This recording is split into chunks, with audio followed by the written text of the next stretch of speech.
れは会社のデモなんですか？とことんできることをやってみようということで、本当に、何もかも手を入れてみたらどうなるのかという一つのケーススタディとしてね、GTR で、作り込んでみたんですけれども。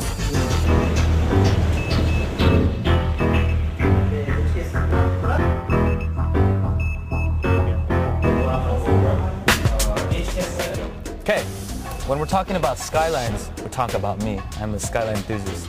This is a 1990 Skyline R32. Right now, they've had this car for about 7 years, and it's making about 700 horsepower. Obviously, the gas in Japan is a little bit better, but let's go ahead and take a look at the engine. Fully tuned, that's the only way I'd have it. Okay, let's run through a little bit of the specs here. Well, the first thing you're going to look at are the turbochargers. These are from Apex. They're RX6 turbos for you IHI nerds out there. That's the RX6 TCW76 with a P20 exhaust housing. That's in the middle range of the turbos, mated to upgraded airflow meters and Apex power intakes. When you're running turbos this large, the boost tends to come on really late in the power band. Basically that means that when you floor it, you're not going to feel anything to about 6,500 RPM, and you probably need to run the car to about 10,000 RPM to even take advantage of these turbos. Now, an engine, a normal RB26 engine, this is the Skyline engine, it can't handle that. This car, like I said, is 7 years old. It's gone through 3 engines, and one of the stories that they had was they revved it to 10,000 RPM when it was stock, and they blew out a brand new Nismo oil pump. So what they've done is they've upgraded the inside of the engine with an HKS Step 3 kit. Some of the other stuff that you always see in magazines and you read about, this is running SARD 1000cc injectors. It's got a Tomei fuel rail. Obviously, different kind of collector tanks. A lot of different effort went into making sure that the engine is durable. When you start going up into the 10,000 RPM range, things tend to break pretty quick.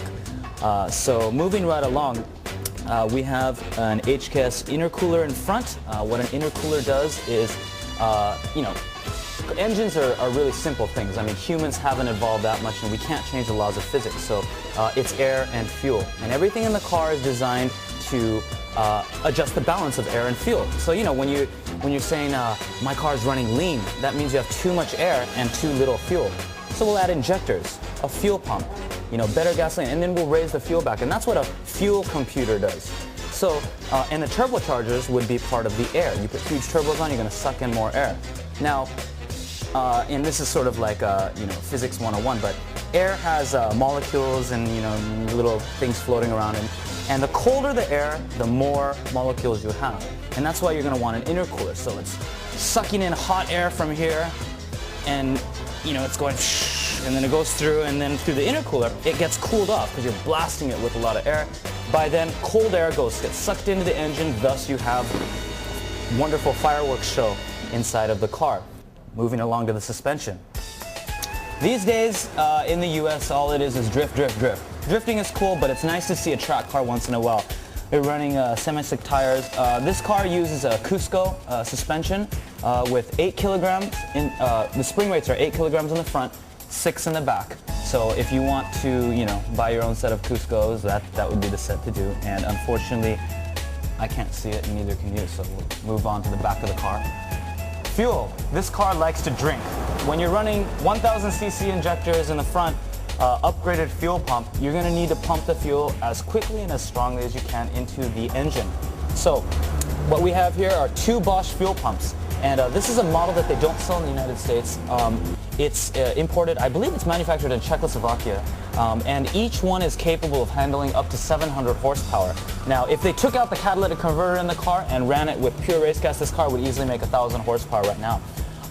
Right here we also have a collector tank, and what this does is you pre-fill it up with fuel so that, like when you're racing really hard and turning, the fuel will slosh around in the back of the tank. And as you start running out of fuel, and the fuel sloshes this way, and if the hose is right here, you'll get an air bubble, an air pocket, and your car will sputter.